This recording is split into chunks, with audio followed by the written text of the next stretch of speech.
We've had some comments recently doubting our claim that it's possible to make over 20% gains from property investing. Well, on what basis do we make these claims?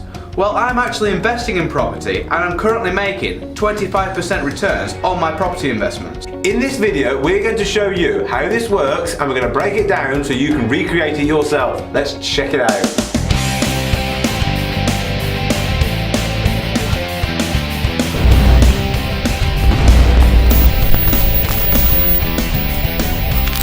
Welcome to Money Unshackled, the investment channel that sets you and your finances free. I'm Andy, this is Ben, and if you like what we say, hit the like button and click subscribe. Let's get into it. 20% plus returns, the capital income split. When people talk about a 7% return in the stock market, this is actually a combination of average long-term capital growth plus dividends reinvested. Similarly, in property, we look at the long-term impact of capital growth in the property price plus the cash profits from rental income. In reality, we can get more than 20% investment returns from property.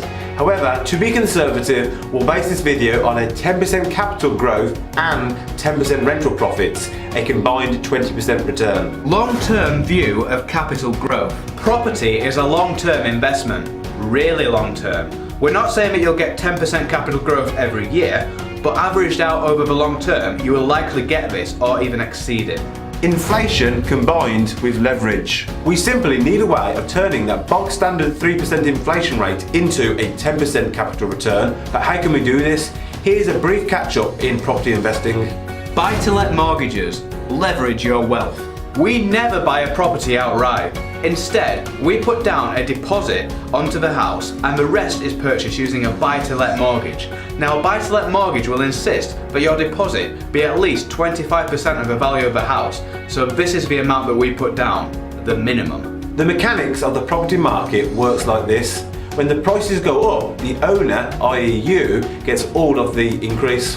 The bank is not the owner of the property, they simply own the mortgage, which means they get none of the increase when the property price increases. We can demonstrate this with a simple example. At the start of year one, you buy a property for £100,000 in Leeds, or at any similar built-up hub outside of London.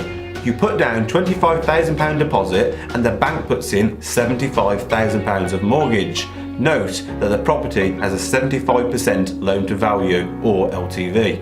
Skip forward 10 years to the end of year 10, and at 3% inflation, the property is now worth £134,000.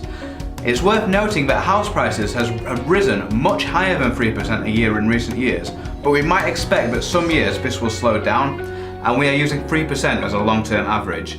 Now let's see the effect on our asset column and on the bank's asset column. The bank is still owed £75,000 by us on the house, in part because our buy-to-let mortgage is an interest-only product, meaning we don't pay the bank back any equity, but also note that they don't get any of the gain in property price.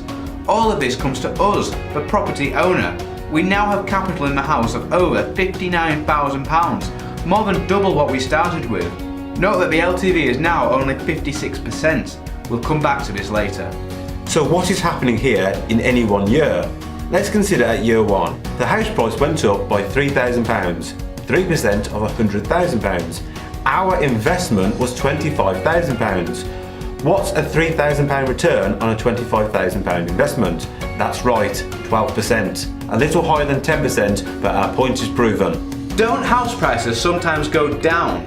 Yes, they do, but over a long-term investment period, they will go up overall. It's simply the law of inflation. Buy-to-let mortgages and rental profit returns. So how can you make the other 10% return from rental profits? It's all down to using an interest-only mortgage. The majority of buy-to-let mortgages are set up in this way because it is the tried and tested method that most investors want to use. Interest-only mortgages mean that you only have to pay £100 to £200 per month to the bank on a £100,000 property asset, significantly less than if you were not on an interest-only mortgage, as you would have to pay back the equity too.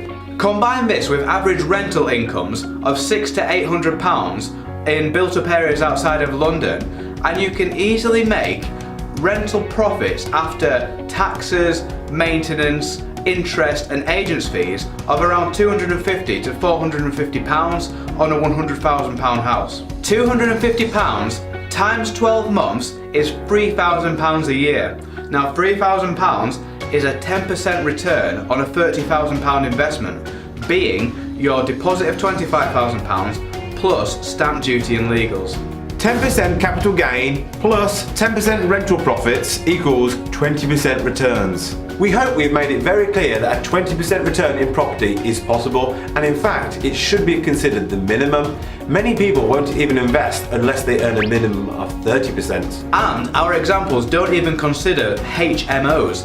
These are houses with multiple occupants that let out rooms individually to tenants and tend to add typically an extra 5 to 10% overall return to your investment, but that's a topic for another day. Wait, don't I have to pay off my mortgages? Remember that LTV from earlier? Just through the passage of time, the loan to value has decreased from 75% to 56% over 10 years.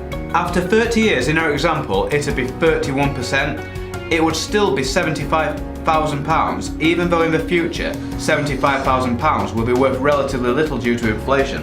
In a similar way that £5,000 could have bought a property in our grandparents' days. This just goes to show the power of inflation. In the future, we could simply sell a small number of our properties from our portfolio to clear the debt or the remaining debt from the other properties. There's certainly no need to start paying the mortgages off now, depriving ourselves of capital which could be reinvested. Question of the day: have we convinced you that life-changing property gains are out there? Let us know in the comments below. Thanks for watching. On this channel we talk a lot about personal finance, investing and all things money. And if you want to see more great content, please click the subscribe button below. This is Money Unshackled. See you next time.